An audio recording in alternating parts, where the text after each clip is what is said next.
Welcome. Let's talk about the 7-game NBA DFS slate on Thursday. But first, we got to recap tonight. So tonight, fourth quarter showdown, salvaged the night. Tilt entered that with the blowout and made up for almost everything that I lost tonight. But going over the main slate lineup, I mean,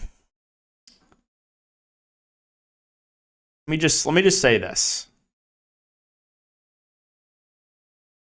So let me get this straight, okay? When I fade Giga Chalk, and I mean Giga Chalk, Chris Paul the other night, you better believe he gets overtime. Not only overtime, but absolutely smashes in overtime. A 60 bomb, 20 fantasy points in overtime. When I play, just need an average game from Chris Paul to get in the cash. 40 fantasy points. Be right there at the min cash line. Not too much to ask, right? 11 fantasy points. He gives me 11 in one of the best possible matchups. No Devin Booker, 11 fantasy points. Just think about that for a second. 11 fantasy points for Chris Paul. So I avoid a lot of the chalk busts, right? I avoid Giga Chalk, Isaiah Joe, because I have zero trust in the Thunder. That worked out again. He got benched, which is no surprise to anyone. And Joe was massive chalk. Jalen Noel was massive chalk for some reason. Didn't make sense to me. He busted. I used Gary Harris as the pivot. Ended up working out. We talked about that a lot in the stream. How I didn't know what the difference between Gary Harris and Isaiah Joe was. And why one was like 60% and Gary Harris was 4%. What was the difference between two scoring-dependent guards that probably play mid-20s minutes, maybe a little more for Gary Harris, and the minutes are more secure for Harris because you never know with the Thunder because they always bench guys in the second half, and that's what happened. So, like, that pivot worked out, but it just didn't matter because Chris Paul gave me 11 fantasy points. Naz Reid was also only 50% in the big tournament. I mean, that's wild. That's nothing more than recency bias for Naz Reid because he burned a lot of people by getting in massive foul trouble for like 3 straight games when Gobert's out. It doesn't matter, right? And people hold grudges like that. Like he was very clearly far and away the best value play in the slate, Naz Reid, and he was only 50% in the big tournament. So thankfully, the people that faded for some reason were severely punished.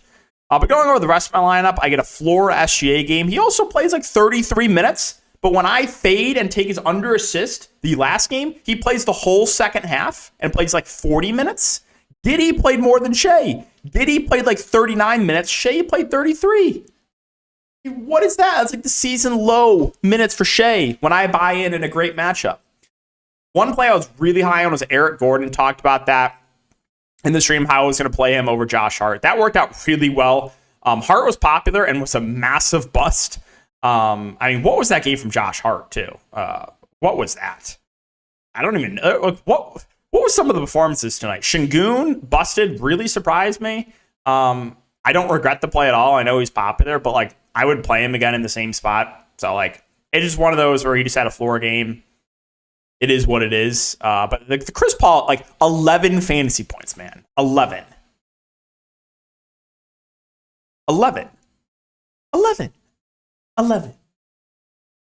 fantasy points for Chris Paul. Unbelievable. And then in prize picks, I was looking to almost full sweep the board. I had Trey Jones more than 4 assists, or more than 5.5 assists. He had 4 assists in the first quarter and got injured. The only play I missed on prize picks was Josh Hart, who just, again, what was that performance? It took his over rebounds. He literally just was out there for actual cardio. But yeah, so that's a recap of everything for Wednesday's slate. A wild one. Again, a ton of bust. I avoided most of them, but then Chris Paul. So like, if I just went De'Aaron Fox over Chris Paul, I would have had like a 3x night. So Yeah, a little bit tilted about that. But before we talk about the 7-game slate, we'll quickly talk over the sponsor, which is Prize Picks. Again, guys, use the code DKDFS for 100% match up to $100. Link down below. And keep an eye out for YouTube videos, free content there as well. All right, so let's get into it. Lakers and Pacers is the first game here. Lakers, you got AD, LeBron, both. Or LeBron's questionable, AD's probable. I expect both to play. Assuming that is the case, I want to see the news on AD if he's on any sort of a limit. He played 2 minutes in regulation, so 37 in overtime. So if he's no longer on a limit, then I like a sub 10K AD, but we might not get clarity on it. LeBron at 10-7, I think is fine. I like the matchup for him. So both LeBron and AD I think are viable. Everyone else is a bit tough to get to. Westbrook's overpriced. Schroeder's tough to get to. Of course, Rui. Can we talk about this? With everyone out, Rui plays 28 minutes, but the next game 40 with LeBron and AD back, 35 in regulation. What is that? What is that? Unreal stuff. Pat Beverly's back, so Troy Brown might lose some minutes. He's been playing consistent minutes, but he probably loses some minutes. Lonnie Walker's 3-7. He only played 13 minutes last game. Mainly LeBron and AD. For the Pacers, assuming Halliburton plays, it's going to be tough for me to get to anyone outside of Miles Turner. I would assume there's going to be some sort of a limit too for Halliburton, so I don't know if I get play him unless we get confirmation that he's just full go. If that's the case, then I do like Halliburton, but he's been out for 3 weeks, so I assume there's going to be some sort of a limit on him. So you can't get to McConnell, you can't get to Nemhard, right? I think Miles Turner would really be the only guy I would look to here. In a competitive game, if he stays out of foul trouble, I would assume we get low to mid 30s minutes, low to mid 30 minutes.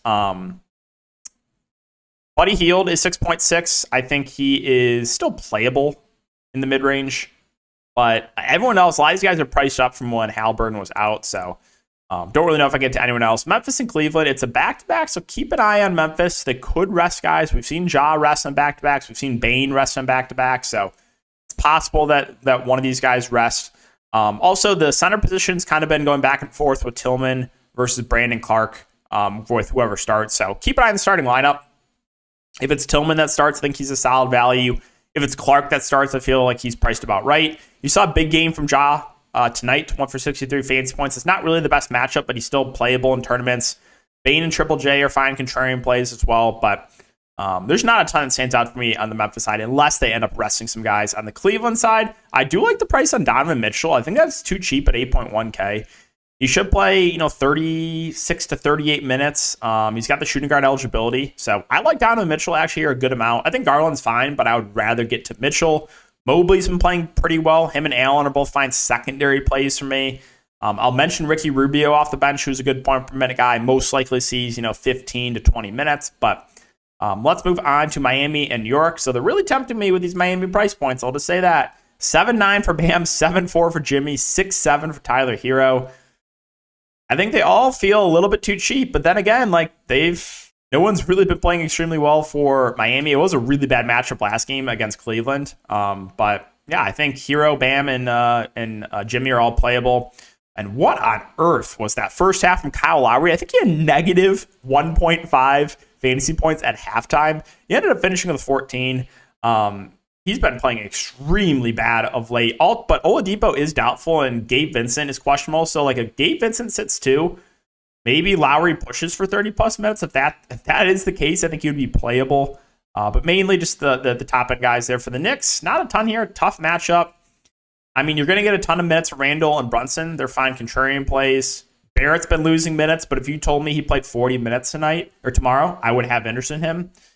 You saw Jericho Sims deal with some foul trouble, so Hartenstein smashed. Again, that was definitely an outlier. I don't think we expect those type of minutes again from him, but he is the better point per minute guy of the two of those centers. Grimes, he's going to see a lot of minutes, but not going to do a ton with it. We can probably find better value. Charlotte and Chicago. So my guess is you're going to get pretty high ownership on LaMelo Ball, but I think it makes sense. He played 40 minutes last game. I think you get 36 to 38 on average. Good point per minute guy. This game should stay competitive. LaMelo looks good. Obviously, he had a massive game last game, so that should inflate the ownership. But I still like LaMelo. I think Rozier is a fine option in the mid-range. Should play mid-30s minutes. Still has the ceiling playing alongside LaMelo. Plumlee's been super consistent. I don't love the price point, but he's going to play around 30 minutes. Washington should see a ton of run if he can stay out of foul trouble. Gordon Hayward, right now they're just kind of capping his minutes of like mid-20s, so a little bit tough for me to go there. McDaniel's not playing enough for me to go to him. Mark Williams, if you're confident he continues to play the backup 5, you can utilize him, who probably plays 16 to 20 minutes and is a good point per minute guy. For Chicago, it's always the same thing when they're all healthy. Vooch, DeRozan, Levine, I have interest in all three. I like the matchup for all three. If I play one, it's kind of going to come down to ownership. Now, I do like targeting bigs against Charlotte, and Vooch has been playing really well of late outside of that one game against Charlotte, actually, where he had a bad game. But other than that, he's been playing extremely well. DeRozan kind of had an off game last game, but normally he's the most consistent of the big three. And then Levine is the cheapest with shooting guard, small forward eligibility. So, I like all three. And this one's going to come down to ownership if I end up playing someone for Chicago. For example, if Vucevic is just going to get a lot more ownership than DeRozan or Levine, then I would just go to the lower owned options. So again, I want to see what ownership comes in on those main guys. Pat Williams just feels priced right there at 5K. You're going to get minutes split between Caruso and Ayo and Kobe White. You'll see a little bit of run for Goran Dragic. I don't really know if it's necessary to go to those guys, but if you want to mix those guys in large field tournaments, sure. Pelicans and Mavs, tough matchup here for the Pelicans, but the price points are reasonable on CJ and Ingram. I expect, mid to high 30s minutes for CJ, played 39 minutes last game. And Ingram, minutes have slowly been increasing. He played 33 last game. I think he gets closer to that 35-minute mark. So, like CJ, like Ingram, JV's price point has come down. The minutes have also not been great on him, but he's a good point per minute guy. Always viable for tournaments, because if you just get one of those games where JV plays 28 to 30 minutes, he could smash that salary. Herb Jones had 22 steals last game. Him and Trey Murphy both had good games. They're both neutral plays to me. Larry Nance should play the backup 5, should be productive when he's on the court, but the price point has come up on him. Probably about it. Alvarado dealt with a little bit of foul trouble. On average, he should see, around 20-ish minutes. Moving on to Dallas, Luka looks good at the top if you can afford him. Price came down on him a bit. He just does everything for the team, so hard not to like Luka here. Dinwiddie's overpriced, probably can't go there. Hardaway's playable in tournaments, but is scoring independent. Dorian Finney-Smith, probably your next safest play. He should play mid-30s minutes, but his upside definitely goes down playing alongside Luka. Powell should continue to start, play somewhere in the neighborhood of 23 to 30-ish minutes, somewhere in there. Green, Bullock, they'll see rotation minutes. They're fine contrarian values. Golden State and Denver, so Golden State's a back-to-back. I'm curious to see if they rest anyone. Do they rest Klay Thompson here? Do they just punt this game and rest a lot of guys? We'll see. Steph Curry, if he plays, I think is a good tournament play. He played 38 minutes in regulation. Always viable for tournaments. Klay and Poole look similar, assuming they both play. If Klay sits, then Poole looks better at 6'5". The front court and Wiggins and Green, I think, are just always what they like. They're just look fine. I don't know what else to say. You're going to see 33-ish minutes for Draymond, probably around 30 minutes for Wiggins. Even Shenzo feels a little pricey. Looney will play the backup. Well, actually, I'm curious. Against Jokic, you might see a Looney start. I don't know if Golden State wants to start Draymond on Looney. So if Looney starts, I would like him more, but obviously there is some foul risk if he starts going up against Jokic. All right, on the Denver side, I really like this price point for Nikola Jokic. He should be able to feast against this Golden State team. He's been playing massive minutes of late, 38 minutes back-to-back games. I think he looks really, really good at the top. I also like Jamal Murray. He's also playing a ton right now. He should play, 36 to 38 minutes. I like both Jokic and Murray a lot. Aaron Gordon is questionable. If he misses, my guess is you'd see Bruce Brown start. If that's the case, I think Bruce Brown would be a decent value play. I guess they could start Jeff Green, but usually if just anyone on the wings or basically anyone outside of Jokic misses in the starting lineup, they usually just insert Bruce Brown. So we'll keep an eye on that. MPJ, just playable in the mid-range, is last piece in. You always know what you're getting out of KCP. I mentioned him as a pivot off of Giga, Chalk, Connaughton, and Quentin Grimes last slate. That worked out in a big way. He outscored them, but that was definitely an outlier. You're not going to get 4 steals and 2 blocks again for KCP. And then Bones Highland, only played 5 minutes last game.